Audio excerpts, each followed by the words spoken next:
My bestie recently divorced from her husband, and her life took a twisted turn I never expected. I want to pull her out of it, but my husband won't let me. My 40 female best friend, 38 female, is going through a divorce with her husband, 44 male. We'll call them Alice and Ken. My husband, 37 male, and I have been together for 10 years and have always been close with Ken and Alice. Alice and I have been friends since long before we met either of our partners. We met in college, sharing dorm rooms and countless late-night study sessions that turned into deep conversations and laughter. We saw each other through bad breakups, celebrated each other's achievements, and even traveled together before life got complicated with jobs and families. Alice was my maid of honor, and I was hers. Our bond has always been unbreakable. My husband and Ken have become good friends over the years too. They initially bonded over their shared love of sports and quickly found more common ground.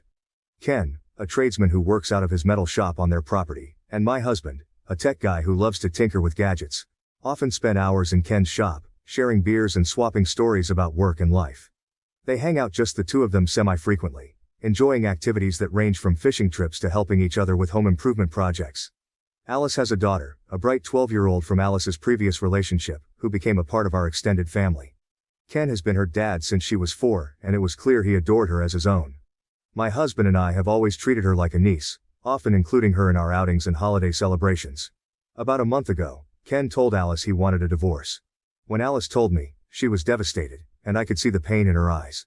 She confessed that for the last 6 months, their marriage had been on rocky ground. According to her, the problem stemmed from Ken's issues with her job. 3 years ago, Alice accepted a promotion at her company, a big step up that came with significant responsibilities. This promotion required her to travel 3 to 4 months out of the year, and even when she wasn't on assignment, she worked a lot. Late nights, early mornings, weekends. It seemed like she was always on the clock. She's always been insanely ambitious and successful, climbing the corporate ladder with an impressive determination that I've admired for years. Ken, on the other hand, is a skilled tradesman. He works full-time out of his metal shop on their property. His work is demanding too, but in a different way.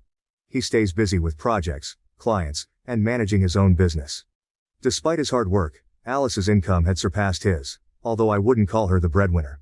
They both contributed significantly to their household, but the dynamics had shifted. Alice told me that Ken had been increasingly vocal about his dissatisfaction with her job. He felt neglected, like their relationship was taking a back seat to her career. He had asked her multiple times to either take a position that required less travel and responsibility, or find a new job altogether. She had always promised to consider it but had been putting it off, hoping he would eventually drop the subject. This ongoing conflict created a rift between them that widened over time. The situation reached a boiling point when Alice extended a business trip without consulting Ken. She had forgotten about a family vacation they had planned for when she got back. Her priorities seemed clear to Ken, and he felt like he was being pushed aside. When she returned home from the extended trip, she found that Ken had packed his belongings and moved most of his shop and tools into storage. He hadn't given her any indication that he was planning to leave, acting like everything was fine until that moment. She called me. When I answered the phone, Alice was crushed. She kept saying, "I didn't think he'd do it," over and over.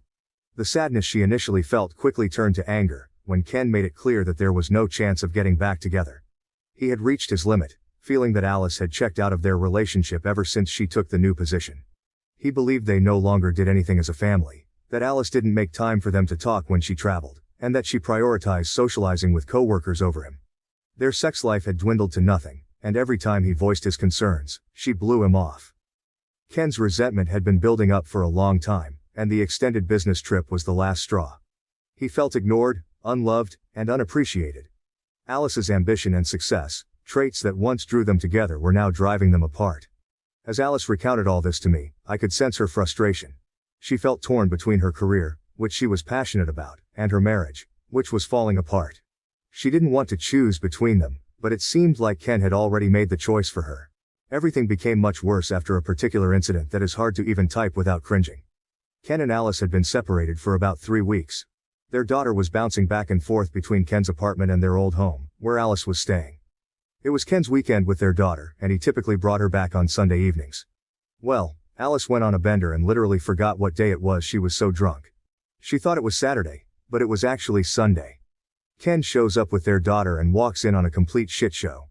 Alice had 2 younger men there. They were drunk and in the hot tub. They weren't in the act, but it was clear what was going on. The scene was chaotic. Empty bottles scattered around, clothes strewn haphazardly, and Alice, visibly intoxicated, was barely coherent. When Ken walked in, Alice started freaking out. She began calling Ken names and screaming that it wasn't Sunday yet. Her words were slurred, and her movements were unsteady. The younger men looked uncomfortable and started gathering their things to leave. Ken, trying to keep his composure, quickly escorted their daughter back to his truck so she didn't see the worst of it. He was furious but kept calm for their daughter's sake. Alice's outburst didn't stop. She kept yelling obscenities and accusations, completely oblivious to the actual day. Ken managed to get their daughter out of there without her witnessing too much, but the damage was done. The next day, Alice had no recollection of what had happened. She woke up with a hangover and a hazy memory of the night before. She had texted Ken horrible things while she was up. The messages were vile, filled with deeply personal and hurtful comments. Ken showed them to my husband, who then showed them to me. I won't say word for word what they said. But it was really personal shit. The kind of things that cut deep and are hard to forget. Alice's drunken texts accused Ken of being a failure, of never loving her, and she even made derogatory remarks about his manhood. It was as if all her pent-up anger and frustration had been unleashed in a barrage of venomous words. Seeing those texts made my heart ache. This wasn't the Alice I knew.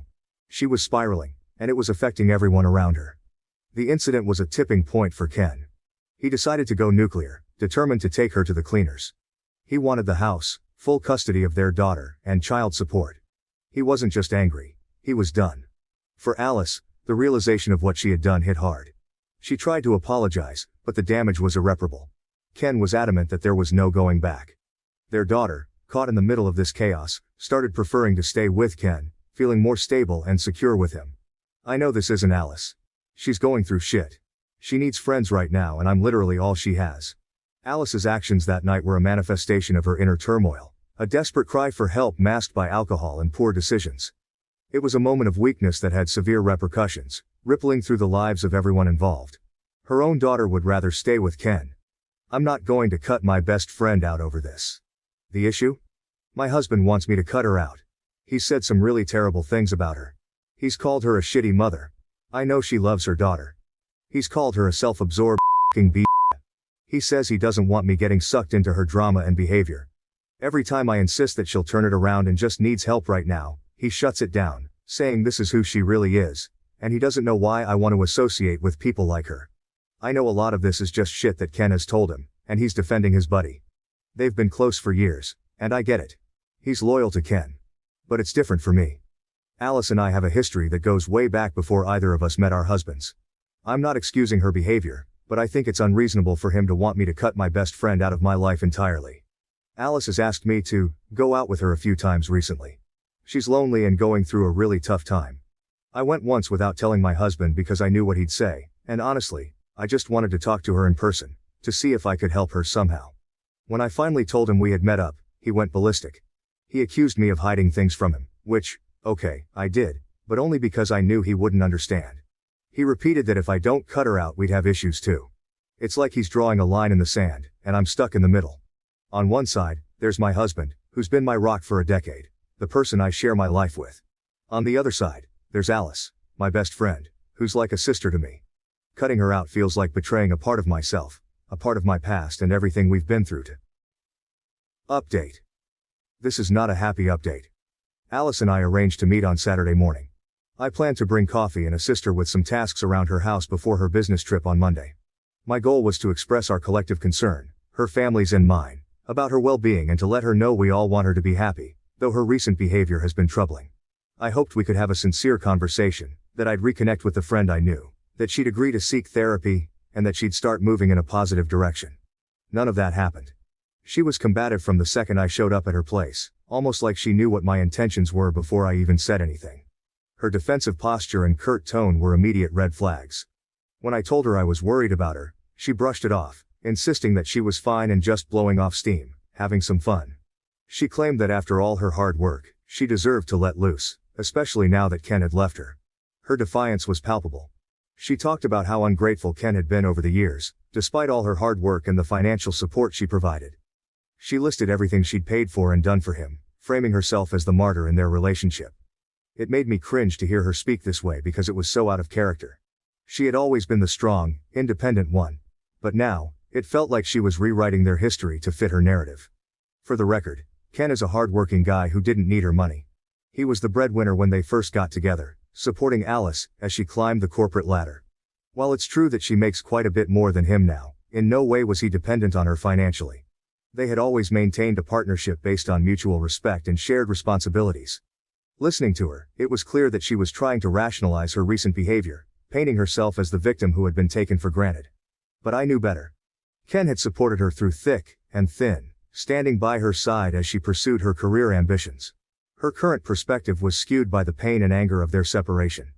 Alice's demeanor didn't change as I tried to reason with her. Every attempt I made to bring the conversation back to her well-being was met with more justifications for her actions. She was adamant that she was just having fun, and that she deserved it after everything she had been through. It was as if she was trying to convince herself as much as she was trying to convince me. Her combative attitude left me at a loss. Some of my friends pointed out it was likely that Alice was cheating on Ken. Reluctantly, I asked her about it. She got extremely defensive, her face flushing with a mix of anger and hurt. She gave me the whole, "I can't believe you'd even ask me that" attitude, her voice rising in indignation. Her reaction was immediate and intense, as if the very suggestion was an unforgivable betrayal on my part. I reminded her about the hot tub incident and how bad it looked. I painted the picture again. Ken walking in with their daughter while she was in the hot tub with two younger men, visibly intoxicated. The scene had scandal written all over it. But Alice blew it off, swearing she'd never cheated. She insisted that nothing inappropriate had happened, that it was just a night of harmless fun. When I pressed further and asked who the guys were, she admitted they were interns at her company. Her admission came with a nonchalant shrug, like it was no big deal. I could feel my stomach turn as I asked how old they were. Her response? They were legal. The way she said it made me shudder, a cold and dismissive tone that sounded more like something a dirty old man would say about younger women. It was gross and unsettling. Her flippant attitude didn't sit right with me. I could sense she was trying to downplay the whole situation, to brush it off as inconsequential. But the casualness with which she referred to these interns, combined with the scene Ken had walked in on, painted a troubling picture. I couldn't shake the feeling that there was more to the story than she was letting on. Whether or not she was cheating before the breakup, I don't know. I don't really know anything about this woman anymore. The friend I had known for years, who was once reliable and grounded, now seemed like a stranger. Her actions, her words, and her entire demeanor were so far removed from the Alice I used to know. It was as if she had become someone else entirely, someone I couldn't recognize or understand. This whole ordeal had put me in a difficult position. I wanted to support her, to help her through this rough patch, but her behavior was making it increasingly hard. Here's where things took an unexpected turn. As we chatted, she was packing for her business trip. I asked her where she was going this time. She said Dallas. I didn't think anything of it. She's gone to Dallas for business dozens of times. But what struck me as odd was what she was packing. Long pants, sweatshirts, a beanie, jackets, hiking boots. It was all fall attire and not what she'd be wearing in Dallas this time of year. The weather in Dallas was still warm, so her choice of clothing made no sense. I don't think I even saw her pack work clothes, which was even more puzzling given the purpose of her trip. But the weirdest thing? A random Seattle Mariners jersey. Alice doesn't follow baseball. She never has. Seeing that jersey among her things made my mind race with questions. Why would she need a baseball jersey for a business trip to Dallas? The more I thought about it, the stranger it seemed. I wanted to ask her about it, to get to the bottom of this odd packing list, but I kept my questions to myself. I didn't want to seem intrusive or accusatory, especially given how defensive she had been lately. Despite my growing unease, I tried to stay positive. Alice seemed preoccupied with her packing, her movements hurried and almost frantic. Her daughter was coming over soon, adding to the sense of urgency in the room. I decided it was best to leave her to it, not wanting to add to her stress. We hugged before I left. I told her I loved her and that I wanted her to be happy. I emphasized that I hoped she would consider seeing a therapist when she got back from her trip. She looked at me with a mix of emotions and said, "I'll think about it." It was a small concession, but I clung to it, hoping it might lead to something positive. As I walked out the door, I couldn't shake the feeling that something was off.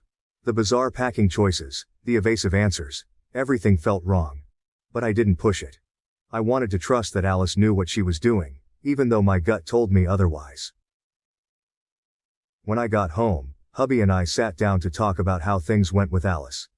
I told him about the clothes she was packing, long pants, sweatshirts, a beanie, jackets, and hiking boots, and the random Seattle Mariners jersey. He thought it was odd too.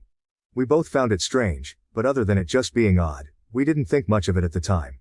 But then, hubby went full internet detective. He was determined to figure out what was going on.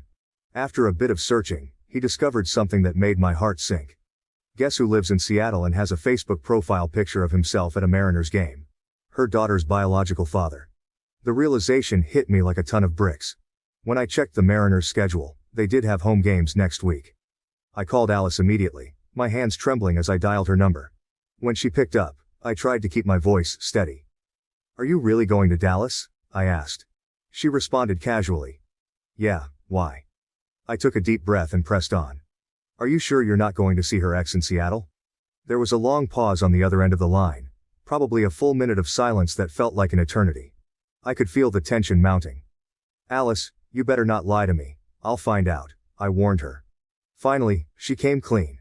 She admitted that she had gotten in contact with him right after Ken left her and that they'd been talking more and more. She claimed he was a different man now, that he had turned his life around. She launched into a spiel about how he had changed, how he was more responsible and stable now, how he wanted to be a part of his daughter's life again. But all I heard was blah blah blah. I was furious and heartbroken. This man had caused her so much pain in the past, and now she was letting him back into her life. After everything she had been through with Ken, the last thing she needed was to get involved with someone who had hurt her so deeply before. The fact that she had lied to me, that she had planned this whole trip under false pretenses, made it even worse. I didn't know what to say. I was filled with a mix of anger, disappointment, and fear for what this could mean for her and her daughter. I didn't talk about her baby daddy in the last post because it wasn't relevant. But just know this man is a piece of shit human being. He cheated on her while she was pregnant and kicked her out when she confronted him. He'd slap her around, call her terrible names, and degrade her in ways that no one should ever have to endure. This f***ing guy even had the audacity to say he wanted nothing to do with their child. When Alice finally reached out to me, desperate and broken, I didn't hesitate. I flew to Seattle, picked her up, and brought her home. She stayed with me for a bit, trying to piece her life back together. Those days were tough. Alice was a shell of herself, dealing with the trauma of abuse and the daunting task of raising a newborn alone. But Alice, being the resilient woman she is, slowly started to rebuild. She found strength in her daughter, who became her beacon of hope. Not long after moving in with me, she met Ken. He was a breath of fresh air, a kind, hard-working man who treated her with the respect and love she so desperately needed. Within a year of dating, they moved in together, and Ken embraced the role of a father to her daughter with open arms. He provided stability and affection, something Alice hadn't experienced in a long time. Ken was there for the milestones, her daughter's first steps, first words, and first day of school. He was the one who stayed up all night when she had a fever, who taught her how to ride a bike, who read her bedtime stories. In every sense that mattered, he was her father. Their little family seemed perfect, a stark contrast to the nightmare Alice had escaped. Thinking back to those days, it's painful to see how far things have fallen apart. Alice went from being in a loving, supportive relationship to the mess she's in now. The memory of what she went through with her baby daddy only makes her current choices more baffling and worrisome. She knows firsthand the kind of person he is, yet she's letting him back into her life. It's like watching her walk back into a burning building. The thought of her daughter potentially being exposed to that man again is unbearable. She deserves better. Alice deserves better. But she's so lost right now, so blinded by her pain and confusion, that she can't see it. It's like she's forgotten the horrors of her past and is willing to risk everything for a man who never deserved a second chance. All of this makes me fear for her even more. I told her that of all the shit she's pulled recently, this was by far the worst thing she could do. My voice was shaking with anger and disappointment as I laid it out for her. I couldn't believe she would ever speak to that man, after what he did to her, and how he treated her. She kept saying it was years ago, that he had changed, and that he wanted to meet his daughter one day. But that didn't matter to me. The scars he left, both physical and emotional, were still fresh in my mind, even if she chose to forget them. When she said he wanted to meet his daughter, something inside me snapped. I started screaming and yelling into the phone so loud I think I blew out my voice. "Are you out of your mind? After everything he did to you, to us, you're going to let him back into your life? Into your daughter's life?" I was beyond furious, my anger fueled by years of witnessing her pain and suffering because of that man. I told her I was done with her. I told her if she gets on that plane to Seattle, to not bother contacting me ever again. I hung up on her. She called back and texted once, but I ignored it. I didn't have the energy for her anymore. I just sat on the couch crying all night while my husband held me. He didn't rub it in. He didn't give me an attitude. He just let me cry and told me he was sorry. Sorry that my best friend was making such destructive choices. Sorry that I was caught in the middle of this mess. Sorry that there was nothing he could do to fix it. I felt completely drained, emotionally and physically. The weight of my words and the finality of what I had said hung heavy in the air. This was the woman who had been my confidant, my rock, my sister in every way that mattered. And now, I was watching her walk down a path that I knew would lead to nothing but more heartache and devastation. The realization that I might have lost her for good was almost too much to bear. I couldn't understand how she could be so blind, so willing to rewrite history for a man who had only brought her pain. The memories of helping her rebuild her life, of watching her grow stronger and more independent, now seemed distant and futile. It was like all the progress she had made was slipping away, and there was nothing I could do to stop it. My husband's arms around me were the only thing keeping me from falling apart completely. Alice texted me this morning. She said she was sorry for lying to me but that she's a big girl now and can look after herself. Her words were a slap in the face, a dismissive wave of her hand as she brushed off my concerns and our history. It was as if everything we had been through together, all the support I had given her, meant nothing. Her stubborn pride was leading her down a dangerous path, and there was nothing more I could do to stop it. I asked her if she was still going to Seattle. There was a part of me that hoped she might change her mind, that she might see reason and reconsider. But her reply was a simple, unyielding, yes. That one word sealed the deal. I felt a mix of anger and sadness as I blocked her number. It was over. With a heavy heart, I told Ken everything. He was upset but not surprised. His eyes held a sadness that mirrored my own. He said he knew how close Alice and I were and that he was sorry I'd lost my friend. His empathy was comforting, a small solace in the midst of the turmoil. I told him I was sorry he'd lost his wife, that the woman he had loved and supported had drifted so far from him. You guys were right. I feel like a fucking idiot. Maybe it's a little selfish of me, but I feel betrayed. I had invested so much into our friendship, had stood by her side through thick and thin, only to watch her throw it all away. The sense of betrayal cut deep, leaving a wound that I wasn't sure would ever fully heal. Alice's decision to reconnect with the man who had caused her so much pain was a betrayal not just of our friendship, but of herself and her daughter. She was undoing all the progress she had made, and it was heartbreaking to witness. I felt powerless, knowing that I had done everything I could and still failed to save her from herself. The memories of our friendship, once a source of comfort and joy, now felt tainted by the recent events. Every laugh, every shared secret, every moment of support and understanding was overshadowed by her betrayal. It was a harsh reminder that sometimes, no matter how much you care for someone, you can't save them from their own choices. As I sat there, processing the end of our friendship, I felt a mix of emotions. Anger, sadness, disappointment, and a lingering sense of guilt. Had I done enough? Could I have done more? These questions haunted me, even though I knew the answers wouldn't change the outcome. Alice had made her choice, and now I had to live with mine. I just lost a friend. A part of my life. My friend lost his wife. And worst, a kid just lost her mom. No matter how challenging life becomes, there will always be someone willing to extend a helping hand and guide you through your darkest times. Once you find such individuals, it is essential to cherish and maintain those relationships. Additionally, while work plays a vital role in our lives, it is crucial to balance professional responsibilities with family commitments. Your family serves as your sanctuary, a place of solace when external circumstances become turbulent. Failure to strike this balance may result in losing what you hold most dear. Prioritizing both your career and personal life is imperative for long-term fulfillment and stability. Thank you for watching. If you haven't subscribed yet, please do so and hit the notification bell to stay updated with more shocking real-life stories happening around you. After we divorced, my best friend said she loved me. How I struggled to preserve our friendship amid military demands. My name is Jack, and I am a 40-year-old military man who has seen more of the world than most, and more of life's hardships than I care to remember. If you looked at my life from a distance, you might see a successful career and a well-disciplined individual. However, if you looked closer, you would see the scars, both physical and emotional, that tell the true story of my journey. One constant throughout this tumultuous journey has been my best friend Sarah. Our bond, forged in the fires of youthful ambition and tempered by the trials of adult life, has been a source of strength and solace for both of us. Sarah and I met during our freshman year at college, back when the world seemed full of endless possibilities and our biggest concerns were passing exams and finding the best coffee on campus. She was an aspiring writer, her head always buried in a book or her fingers flying across the keys of her laptop as she crafted stories that were as vibrant and full of life as she was. I, on the other hand, was a latecomer to the military dream, still weighing my options and trying to soak up as much civilian life as I could before committing to a career that would take me far from the familiar. Our friendship began in the most unremarkable way. Seated next to each other in an early morning psychology class that neither of us particularly enjoyed. We bonded over our shared disdain for the ungodly hour and our mutual need for black coffee to kickstart our brains. From there, our friendship blossomed.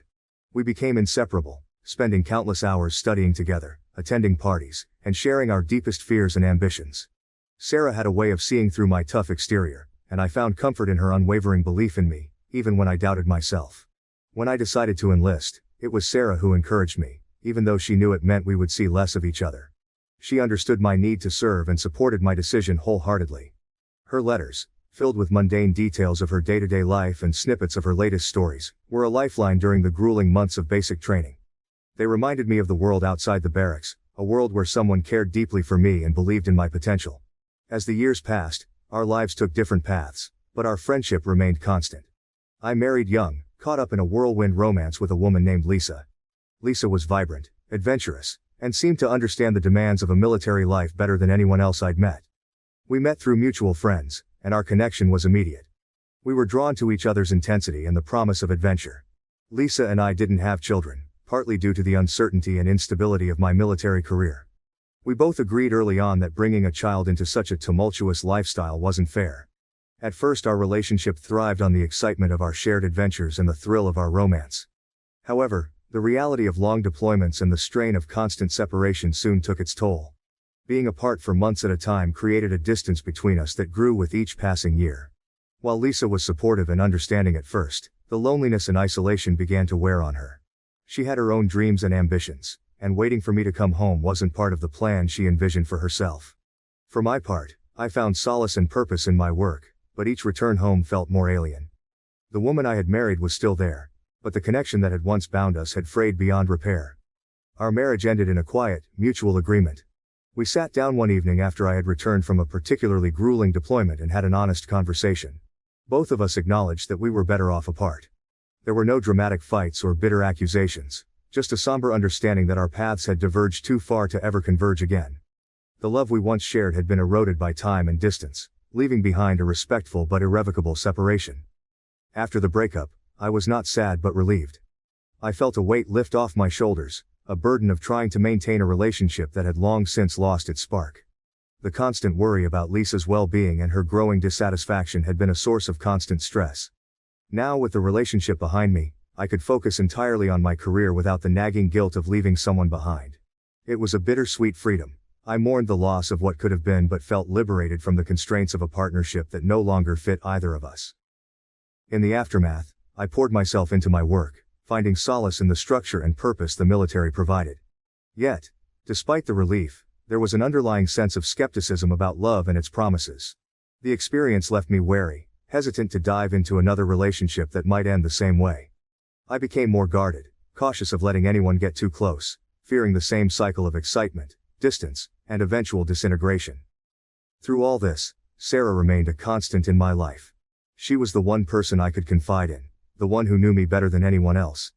She listened without judgment, offering comfort and understanding as I navigated the emotional aftermath of my divorce. Our friendship was a safe harbor, a place where I could be vulnerable without fear. Little did I know that this unwavering bond would soon be tested in ways neither of us could have anticipated. Sarah, meanwhile, seemed to have found her own fairy tale. She married Mark, a fellow writer she met at a literary workshop. Mark was charming, witty, and seemed to understand Sarah's passion for storytelling better than anyone else. Their wedding was a picturesque event, celebrated in a garden surrounded by friends and family. They settled into a cozy home filled with books, laughter, and the promise of a happily ever after. They had 3 beautiful children, and their life seemed like the perfect story Sarah had always dreamed of writing. But as the years went by, the cracks in their perfect facade began to show. It started subtly, with Mark's criticisms about Sarah's writing and parenting choices. He would dismiss her stories as trivial and question her decisions with the children, undermining her confidence at every turn. His charming exterior masked a cruel and controlling nature that slowly eroded Sarah's spirit. Late one night, I received a call from Sarah. Her voice trembled as she confided in me the true extent of her suffering. Mark had become a tyrant, subjecting her and the children to emotional and physical abuse. He belittled her dreams, calling her writing worthless and accusing her of being a terrible mother. He isolated her from friends and family, making her feel alone and trapped in her own home. Sarah described nights filled with fear, where Mark's temper would flare over the smallest perceived slight. He would yell and throw things, his rage unpredictable and terrifying. The children would hide in their rooms, scared and confused, while Sarah tried to shield them from the worst of it. She spoke of bruises hidden beneath long sleeves and a heart weighed down by constant dread. Mark's control was absolute.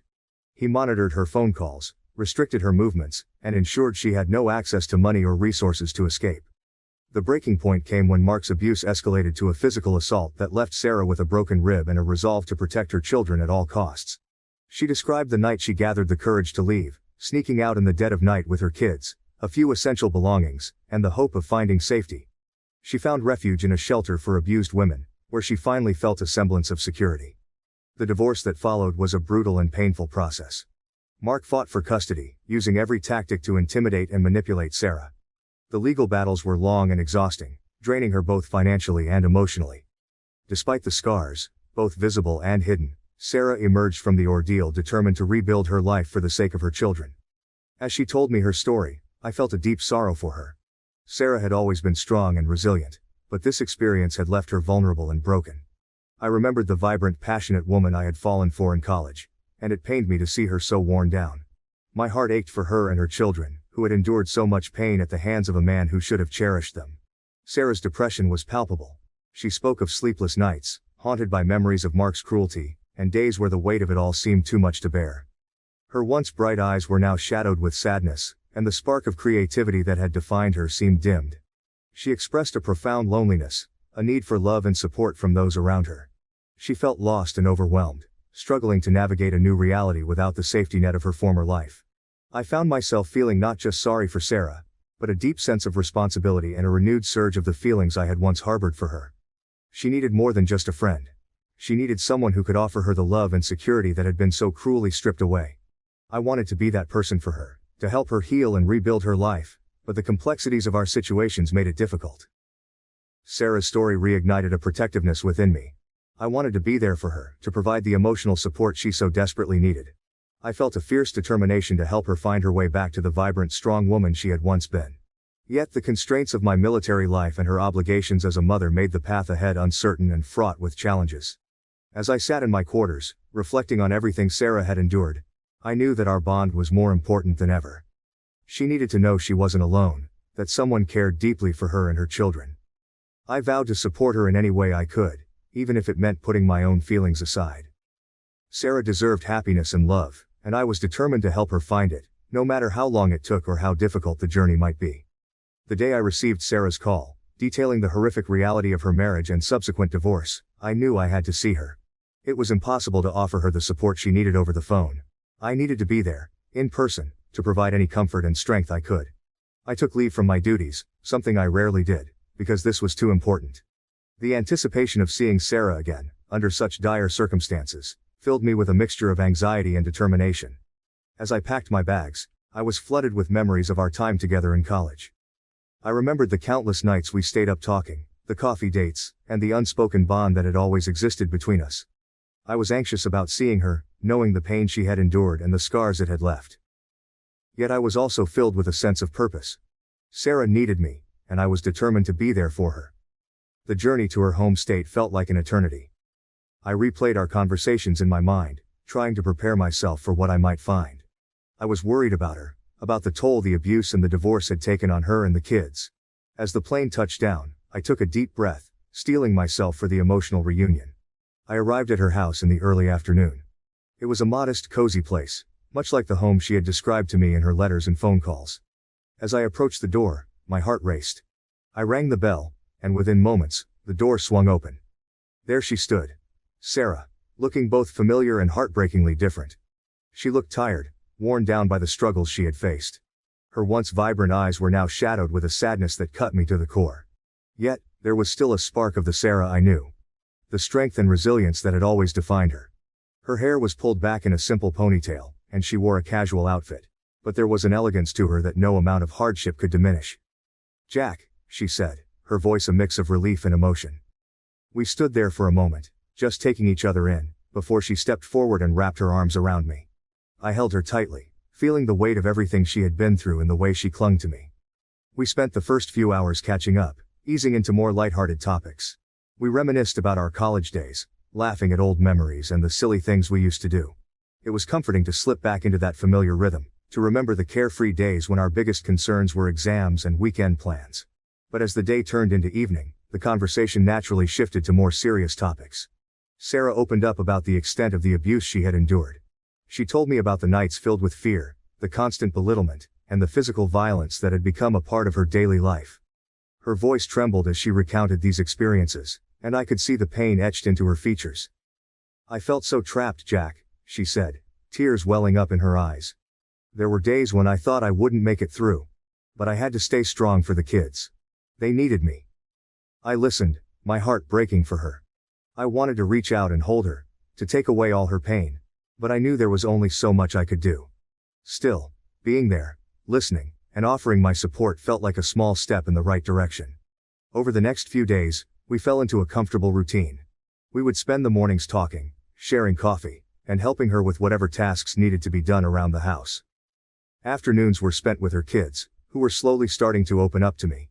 Evenings were a time for reflection, where Sarah and I would sit on her porch, talking about everything and nothing, enjoying the peace of each other's company. It was during one of these quiet evenings that the atmosphere began to shift. We had been talking about our college days, laughing at some of the antics we got up to, when Sarah's expression grew more serious. She looked down at her hands, fidgeting slightly, and I could sense there was something she wanted to say but was struggling to find the words. "Jack," she began, her voice hesitant. "There's something I need to tell you." I turned to her, giving her my full attention. "What is it, Sarah?"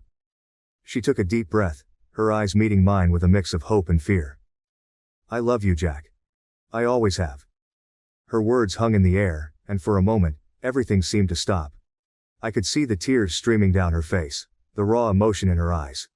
My mind raced, trying to process what she had just said. In another life, under different circumstances, her confession might have been the beginning of a beautiful new chapter. But the reality of our situations made things far more complicated. "Sarah," I said softly, reaching out to take her hand. "I care about you so much. You mean the world to me. But you've been through so much, and I'm not sure this is the right time for you to make such a decision." She looked at me, a mixture of desperation and longing in her eyes. "I know it's a lot, Jack. But I've never been more certain of anything.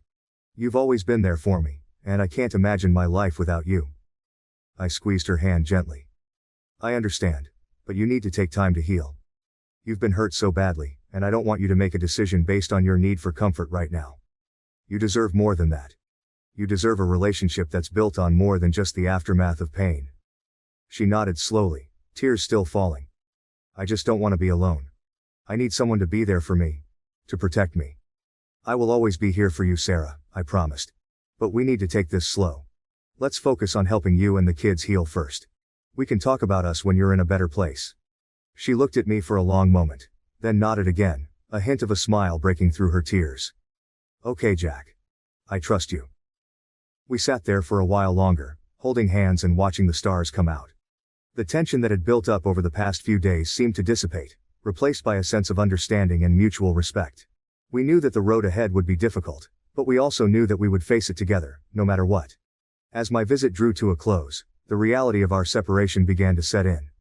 We spent our last day together trying to make the most of our time, but there was an unspoken sadness between us. When it was finally time for me to leave, we stood on her porch, holding each other tightly. "Take care of yourself, Sarah," I said, my voice thick with emotion. "And take care of those kids. You're stronger than you know." She nodded, tears in her eyes. "I will, Jack, and you take care of yourself too. Come back to us when you can." "I will," I promised, pulling her into one last hug. "I'll be in touch. We'll get through this, I promise." As I walked away, I felt a mix of emotions, sadness, hope, and a determination to do whatever I could to support Sarah from afar. Our friendship had always been a source of strength for both of us, and I knew that no matter what the future held, we would find a way to navigate it together. The journey ahead was uncertain, but with Sarah in my life, I knew I could face whatever came next. Returning to my base, I found myself consumed by thoughts of Sarah and the impossible situation we found ourselves in. The days were long and filled with routine duties, but my mind was constantly drifting back to the moments we shared during my visit. The sound of her laughter, the touch of her hand, and the weight of her confession played on a loop in my head. I had hoped that seeing her would bring clarity, but instead, it had only intensified my confusion and worry. Our conversations, once easy and light, became strained as we navigated the new dynamic between us. In the past, we had been able to talk about anything and everything without hesitation. Now every word felt loaded with unspoken emotions and unresolved issues. I could sense the tension in her voice during our phone calls, and I knew she felt the same from my end. I tried to explain the complexities of my life to her, hoping she would understand the barriers that stood between us. "Sarah, my life is unpredictable," I told her one evening, pacing the small confines of my quarters. "The constant relocations, the secrecy of my missions, and the ever-present danger. It's not a life I would wish on anyone, especially not someone I care about as much as I care about you." She listened quietly, her silence a stark contrast to the lively exchanges we once had. "I understand, Jack," she said finally, her voice soft. "But at least I'd get to see you a bit, and if it was for even a year or two, I'd be okay." Her words broke my heart because I knew she was speaking from a place of deep loneliness and a desperate need for safety and love. She had endured so much, and I wanted nothing more than to be the one to make it all better. But I knew, deep down, that I couldn't provide the stability and security she and her children needed. "Sarah, you deserve more than I can offer," I said, struggling to keep my emotions in check. "You need someone who can be there for you and the kids, someone who can provide the kind of stability you all need." "But I don't care about stability right now, Jack," she replied, her voice rising with frustration. "I just want to feel safe and loved. I just want to be with you." The desperation in her voice was palpable, and it tore at my heart. I wanted to tell her that I felt the same, that I wished for nothing more than to be with her. But the reality of our situations made that impossible. I couldn't ask her to live a life of uncertainty and fear, constantly wondering where I was and if I would come back. As the days turned into weeks, our communications dwindled to quick, "How are you?" messages, neither of us knowing how to bridge the gap that had formed between us. The easy rapport we once had was replaced by a strained politeness, and every conversation felt like walking on eggshells. We both avoided the elephant in the room, the unspoken feelings that had complicated our friendship. The distance, both physical and emotional, grew, and I feared that I was losing my best friend. The woman who had pulled me out of some of my darkest moments was now the source of my greatest inner turmoil. I missed the simplicity of our old conversations, the way we could talk for hours about everything and nothing. Now, every interaction was tinged with the weight of what we weren't saying. In the quiet moments, when I was alone in my quarters, I would replay our conversations in my mind, trying to find a way to make things right. I knew she was struggling too, dealing with the aftermath of her divorce and trying to rebuild her life for the sake of her children. I wanted to be there for her, to support her in any way I could, but the limitations of my career made that almost impossible. The guilt of not being able to give her what she needed weighed heavily on me. I had always been the one she could rely on, the one who was there for her no matter what. Now, I felt like I was failing her when she needed me the most. It was a cruel twist of fate that the one time she needed me to be present and stable, I was more transient and unpredictable than ever. I began to fear that our friendship might not survive this test. The thought of losing Sarah, the one person who truly understood me, was almost too much to bear. She had been my anchor through so many storms, and now I felt adrift without her. I clung to the hope that we would find a way to navigate this new terrain, but with each passing day, that hope seemed to slip further away. One evening, after a particularly grueling day, I sat down to write her a letter. I poured my heart into it, trying to explain how much she meant to me and how desperately I wanted to find a way to be there for her. I told her about the guilt and the fear, the longing and the hope. But as I read it over, I realized that words alone wouldn't be enough to bridge the gap between us. The complexities of our lives required more than heartfelt letters and late-night phone calls. Despite the challenges, I knew I couldn't give up on our friendship. Sarah was too important to me. I resolved to keep trying, to find a way to support her even from a distance. I reminded myself that true friendship could withstand even the most daunting obstacles, and I clung to that belief as I faced each new day. As the weeks turned into months, we both adjusted to our new normal. Our conversations, though still strained, became more frequent as we found a way to navigate the complexities of our feelings. We learned to focus on the positives, to cherish the moments we could share, even if they were few and far between.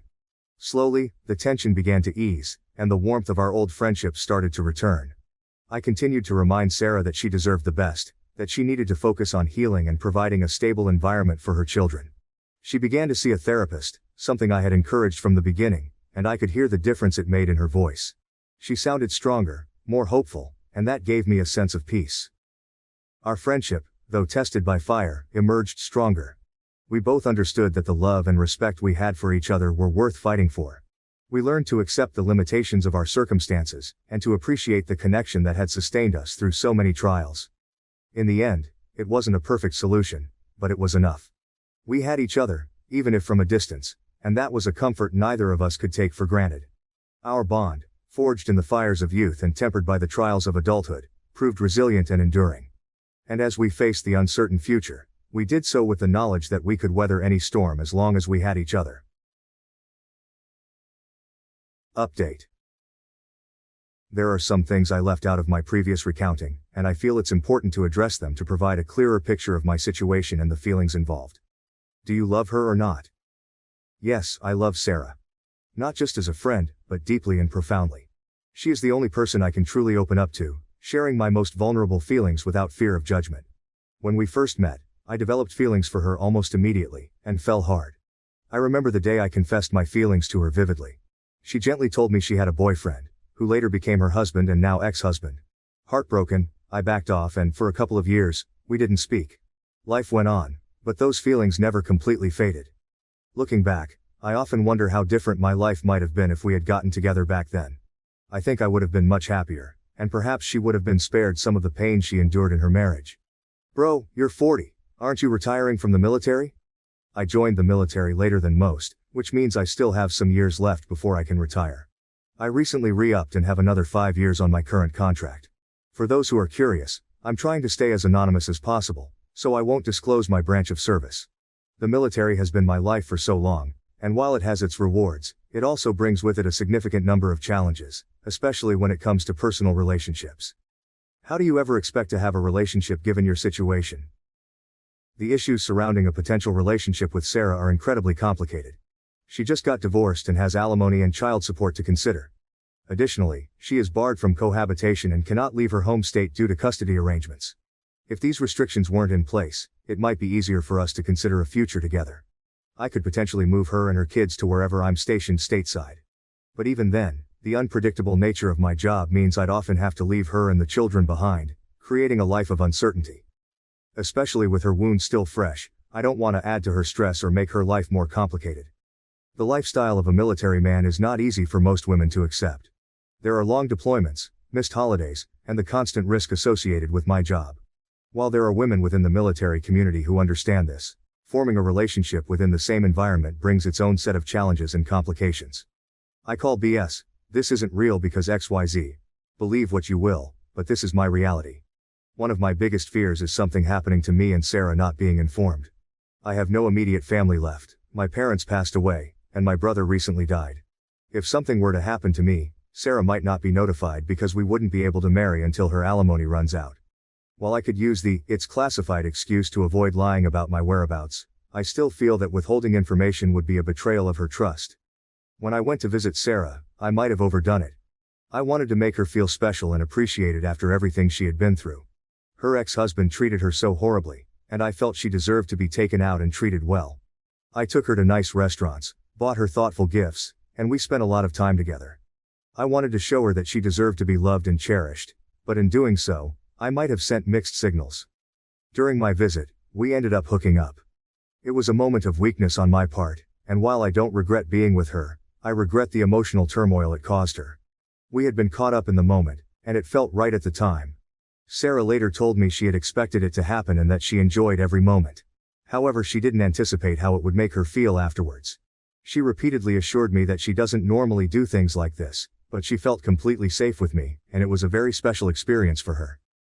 In hindsight, I realized that not restraining myself contributed to her emotional pain. We talked about it, and she said it was fine, but I could see the lingering effects it had on her.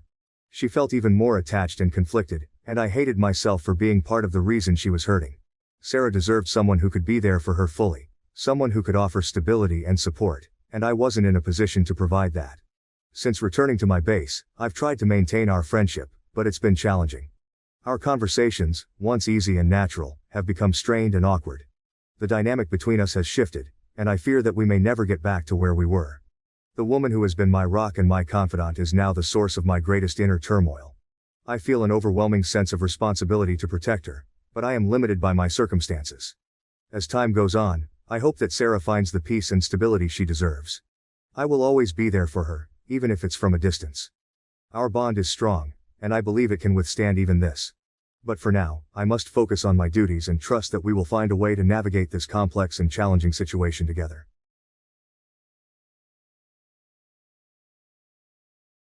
My mom asked me to watch my siblings for a week. It's been 9 weeks now, so I have become their parent, and everything is just driving me crazy. Part 1. My siblings are 16, 13, 12, 9, and 7, and I'm 19. 2 days before Christmas, my mom left and texted me 12 hours later, saying she'd be gone for a week and that I had to take care of the kids. She hasn't come back since. It's been almost 9 weeks now. I've heard from her 3 times, and each time she says she's not coming back anytime soon, just sending money. I'm managing the kids by myself, and honestly, not much has changed because I was doing most of it even when she was here. We live with our nan, but she doesn't help much with them either, and my older siblings have long since moved out.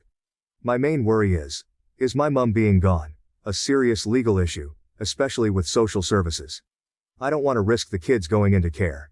Been there, done that when I was younger. So I haven't told anyone she's gone. I'm terrified of what will happen if people find out, so I don't want to even ask this question in real life.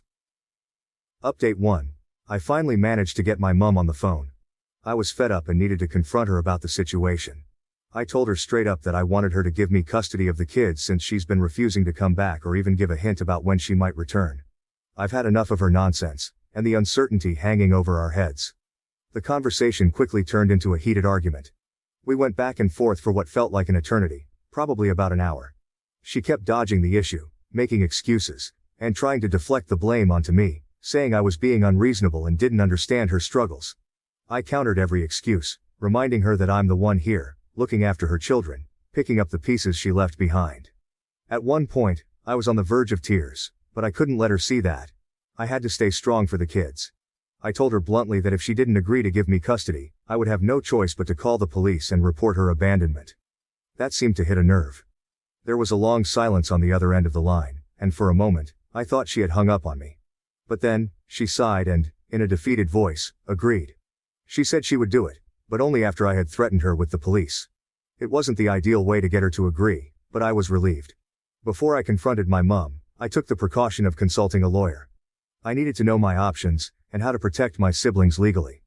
The lawyer explained that I could get legal guardianship through a parenting order, which would have to go through the court. It sounded like a lengthy process, but it was the best way to ensure the kids stayed with someone who genuinely cared for them. When I shared this plan with my 22-year-old brother, he surprised me. He said he would move back home to help, but only under one condition. Our mom couldn't move back. He refused to be around her, given all the damage she has caused. His support would be a game changer. His income would ease the financial burden, and having another adult in the house would make a world of difference. He seemed genuinely committed to stepping up and taking on a parental role, especially for our little brother, who desperately needs a positive male role model. The lawyer also mentioned that if we couldn't secure custody, our nan could potentially step in. Although she hasn't been much help, she might be a better option in the eyes of the court than our mom. But, honestly, I'm not too worried about my mom trying to reclaim custody. Unless she suddenly decides to care about us, which I highly doubt, she's unlikely to fight for it. I'd bet my life that she'll never give a damn. Having my brother's support gives me some hope. We've already started discussing routines and rules to bring more structure into the house. Getting legal custody is the outcome I'm aiming for, so I'm relieved it looks like a real possibility. Now, I'm focusing on completely overhauling things with the kids, because they desperately need more structure, discipline, rules, and routine than they've had up to now. I've come to realize I don't know much about good parenting, so there's a lot I need to learn. Maybe I'll pick up some books. Until now, our house has felt more like a chaotic shared space, with everyone doing whatever they wanted and running wild, rather than having any real guidance. I grew up even wilder, and I know that's not the right way to be raised. So, I'm starting with a bath and bedtime routine for the youngest two, and setting a curfew for the teenagers. At the moment, the 12-year-old goes off on his skateboard and comes back around 10 p.m. on school nights. I've also been working on improving their diet, giving them much healthier food than they're used to. It's been tough getting them to eat better, but we've already made a lot of progress. Right now, I'm channeling all my energy into establishing a new routine and sorting out legal guardianship. This way, we can get financial support for the kids and access other necessary resources. Everything else can wait until we're more settled. My older brother came up last weekend, and to be honest, it was nice, but a bit weird. The younger kids didn't even remember him, and they clung to me the entire time because having a man in the house felt strange to them. After he left though, they said they missed him and liked having him around. He's been sorting his things out this week and is coming back tomorrow with all his stuff. He plans to work remotely from our house. We've had a lot of discussions, and I think we'll be able to get on the same page with the kids and make it work. I'm worried about some potential parenting differences, but we'll figure it out as we go. I'm trying not to come across as controlling, but it's hard to adjust to someone else being very involved when I've been handling everything on my own. Despite the challenges, I know I need his help. His presence will make a big difference, not just practically but emotionally too. Having him here will provide the kids with another adult to rely on, especially our little brother, who needs a male role model. My nan was actively trying to undermine me, and we ended up having a huge argument. She constantly questioned my decisions and made snide comments, which drove me up the wall. When my brother arrived, he didn't waste any time. Within the first half hour, he had an argument with her too. It was like the tension in the house exploded the moment he walked in. After that, she decided to go to my aunt's for a while. She's still paying the bills here, which helps, but if she decides to stop, we'll manage with my brother's income and mine. He's been really supportive, both emotionally and financially. In fact, he wants us to take the kids and move to a new place, but I can't even think about that until we get everything else sorted out. It's a good idea, but right now, there are too many immediate concerns to deal with. Now that things are actually starting to change for the better, our older sisters are showing more interest. They've been messaging me more frequently, offering to help out. It's a relief to have them back in the loop, even if it's just a bit of support. The kids aren't exactly loving the new routine, but we're making headway, so I'm determined to stick with it. It hasn't been easy, but every little bit of progress counts. My 9-year-old sister even told me she likes having rules, which was a huge relief and made all the effort feel worthwhile. The teenagers, on the other hand, are a total nightmare. The 13-year-old was being absolutely awful. She was arguing about everything, refusing to cooperate, and just pushing every button she could find. I finally lost my temper, which wasn't my proudest moment. It led to her having an emotional breakdown. But surprisingly, she's been a lot better since then. Maybe she just needed to let it all out, but now she's more cooperative, even if grudgingly. The 12-year-old is handling things relatively well, all things considered. He calls me a loser constantly, and asks for his skateboard back about 1,000,000 times a day. It's his way of testing boundaries, I guess. I know he knows exactly where it is, so the fact that he hasn't just taken it back shows he's respecting the new rules, even if he won't admit it. The 16-year-old is pure hell. Every single day is a battle with her. She's defiant, sarcastic, and seems to enjoy making everything as difficult as possible. I'm trying to stay patient, but it's wearing me down. The 7-year-old stresses me out the most. She throws about 3 tantrums a day, refuses to eat, and won't sleep. It's like she's determined to push every limit. Her meltdowns are exhausting, both physically and emotionally. I'm trying different techniques to calm her down and get her into a routine, but nothing seems to stick for long. It's hard to keep my patience when I'm running on empty, but I know I have to stay consistent for her sake. My mom hasn't been calling anymore, but she's complying with giving us custody. She even told her friend that it's the best thing that's ever happened to her. As far as I'm concerned, I'm done with her. If she tries to come back, I will do everything in my power to keep her away from the kids. We've come to understand that kinship care is a much better financial option for us compared to legal guardianship. Neither the lawyer nor social services mentioned this, so I'm incredibly thankful for everyone here who pointed it out. Kinship care means way less financial stress for us, and we'll also have access to a lot more services for the kids. Things are already seeming so much less scary. My brother has come home to help me, and he's managing to work remotely for his same job, which is ideal. It's such a relief to have him here. He's been incredible, making everything happen so quickly, packing up his life and moving back without hesitation. At the moment, he's still back and forth a bit, splitting his time between here and his old place. But soon, he'll be here full time, except for a few days each month when he has to be on site for work. His presence has made a world of difference. The younger kids are getting used to him, and it's clear they appreciate having another adult around, especially a male role model. Our oldest sister has said she will send some money every month to help us, but she doesn't want to be involved other than that. I understand why and am very grateful for her help. It's a relief to know we'll have some extra financial support. Honestly though, it hurts a bit that she refuses to talk about the kids or anything else. It feels like she's distancing herself from us in the situation. But I get it. She's doing what she can handle right now, and I have to respect that. Our other sister is working. Fly in, fly out, right now, and has suggested coming back on her weeks off to help out. She means well, but I'm not sure if that will actually happen, or if it will work well in reality. There's a lot of uncertainty there, and I don't want to rely on something that might not come through.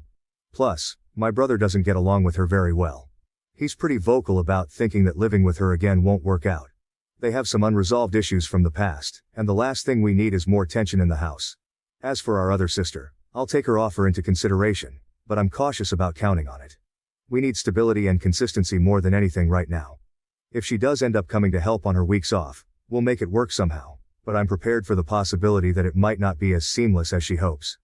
The kids are still struggling with the new rules, and we've had quite a few issues. The 16-year-old absolutely hates me. No matter what I do or say, it turns into a fight. I'm beyond tired of the constant arguing, so my brother has stepped in to handle her. He's trying to take over with her because I've reached my limit. It's exhausting, and I just can't keep doing it. The others are doing a bit better, but they're still so difficult. The 7-year-old's sleep issues are the hardest thing I'm dealing with right now. She refuses to sleep, and because of that, I can't sleep either.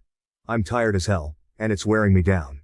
She has meltdowns when she's tired, and since she's always tired now, she's constantly having meltdowns.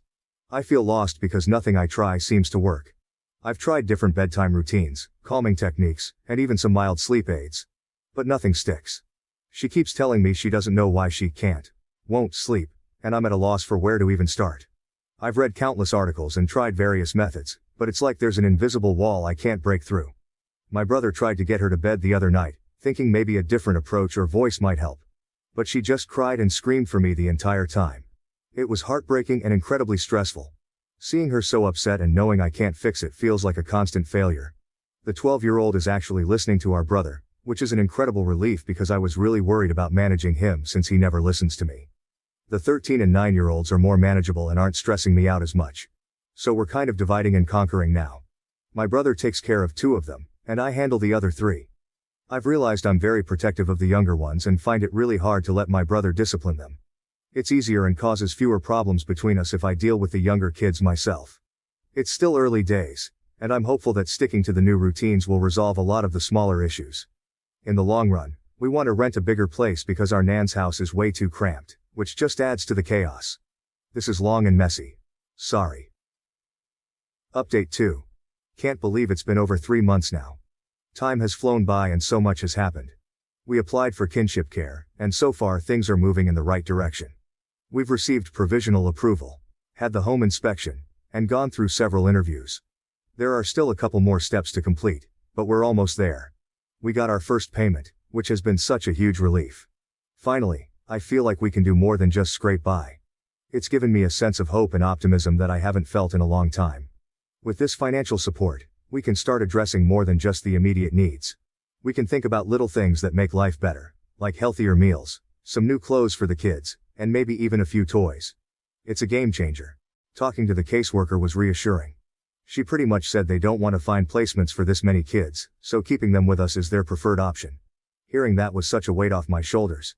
It means we're on the right track and that the system is supporting our efforts to stay together as a family. My mum hasn't been in touch for a while now. We were bracing ourselves for her to show up on Easter because she usually uses holidays to cry about missing our dad and ends up ruining everyone's day. But thankfully, she didn't come. Our nan is still staying at our aunt's place because, apparently, she can't stand being around us. She thinks I'm acting superior because I'm trying to feed the kids healthy food, and not let the 7-year-old disappear for hours on bikes with kids much older than her. A lot of people suggested trying co-sleeping with the 7-year-old, so I decided to give it a go. It's been somewhat effective. She actually lays down now, which feels like a small win. But she still cries a lot and attempts to get up. She clings to me with a death grip, so I've kind of accepted that I have to go to bed when she does. It's not the worst thing because I use that time to look things up and read online while she eventually calms down. I've ordered some melatonin to try and help her sleep better. Sharing a room with the 16-year-old has been challenging because she doesn't want the 7-year-old in there, but there's nothing I can do until we can move to a bigger place, which isn't happening anytime soon. It's far from the most peaceful arrangement because the 7-year-old kicks me and wakes up at random times, either wanting to chat or crying. But at least we're getting some sleep, which is an improvement. The 7-year-old used to sleep in my single bed with me from when she was 4 months old until she was about 2. I clearly knew nothing about safe sleep back then, but my mum had sold the crib to annoy my dad, so she had nowhere else to sleep. I haven't told her this because I don't want her to know her mum didn't care enough to ensure she had a bed. But she seems to remember saying, "We used to have sleepovers in your bed a lot, didn't we?" Hearing that tugged at my heartstrings. To help the 16-year-old, I got her some earplugs and told her she could sleep in the 7-year-old's bed in the other room if she prefers. It's not an ideal solution, but it's the best we can do for now. I do my best to try to soothe the 7-year-old in general. She had one of her crying breakdowns last week and said she didn't feel safe or happy. It broke my heart to see her so distressed. Then she said she wishes I was her real mummy. I sat her down, looked her in the eyes, and told her that I am her real mummy because I've looked after her her whole life, and I will never leave her. She seemed to find some comfort in that and has been a bit happier since. I'm planning to get a photo of us to put in the little purse she carries everywhere. She's pretty sentimental, so I know she'll love it. Yesterday she asked me if my brother and I are married. It was a bit of a surprise, but I gently told her no. She said, "I just feel like you are my mum and dad." It was a bit weird, but I hope it's a good thing. It shows she's seeing us as her primary caregivers and feeling secure with us. She's definitely bonding with him, which is wonderful to see. She always wants me to carry her around, but when I say no because I'm busy, he offers to do it, and she lets him now. She used to ignore him completely. Seeing her snuggle into his neck and actually relax is the cutest thing. It makes my heart happy because I remember wishing I had a dad who would hold me. And I'm so glad she is getting all the love she deserves. My brother and I have had a few disagreements over discipline. He's pretty strict, and most of the time, that's a good thing because the kids need structure. But sometimes, I think he takes it a bit too far. Our biggest disagreement happened when he smacked the 9-year-old. I completely lost my temper. Growing up we dealt with a lot worse, and not going to lie, I've smacked them before too, but I don't want to be doing that anymore. My brother believes there's nothing wrong with one smack on the bum, but I'd rather we don't go down that road at all. We had a serious talk about it. He promised he wouldn't do it again, and I believe him. He wasn't angry when he did it, so I'm not overly concerned, and he did apologize to the 9-year-old, which was important. But it highlighted how we're still figuring out our approach to discipline. Our dad used to whip us with an electric cord, so in comparison, one smack on the bum seems like gentle parenting to us. However, I've read enough to know that we don't want to be using physical discipline at all. Finding the right balance is tricky. My brother's strictness can be good because the kids need firm boundaries, but I also want to make sure we're fostering a positive and supportive environment. We're trying different strategies and learning as we go. It's not easy, especially with our own messed up childhood influencing our instincts. But we're committed to doing better for these kids. They deserve a safer and more nurturing upbringing than we had. We've been discussing alternatives, like timeouts, loss of privileges, and positive reinforcement. It's a learning curve for both of us. Sometimes we clash, but we both want what's best for the kids. We're determined to find a way that works, one that doesn't involve physical punishment. The hardest thing I've had to do was give the youngest 2 suppositories. My sister gave me money to take them to the GP because I was really worried about them. I couldn't find any free options and didn't want to wait for kinship care. It turns out, they're both malnourished, underweight, and severely constipated. They've also missed some vaccines. We tried medicine, increasing their fiber intake, and making them drink more water, but nothing worked. The doctor said the constipation was severe, and insisted on the suppositories. I tried to explain it to the kids and make the process as easy as possible, but it turned into a major drama. The 9-year-old was somewhat cooperative but still took a while. The 7-year-old was a nightmare. We got so stressed on the first day that we had to stop. By the second day, she still wasn't complying, so my brother had to step in and hold her down. It was either that or take her to the doctor to have it done there, and we really didn't have a choice. I still feel awful about the whole thing. Now, I'm obsessed with what they're eating because I don't want them to go through that again. Thankfully, they're a lot better now. No more tummy aches, they're less grouchy, and it's even helped the 7-year-old sleep better. We've been looking into therapy and should be starting telehealth sessions soon. So far, all 3 teenagers have flat out refused to do therapy, but I'm going to do my best to get them to at least give it a try.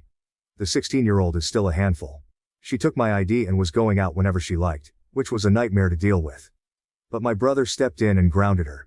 Surprisingly, she's actually listened to him and hasn't tried to sneak out since. It's a small victory in the middle of all this chaos.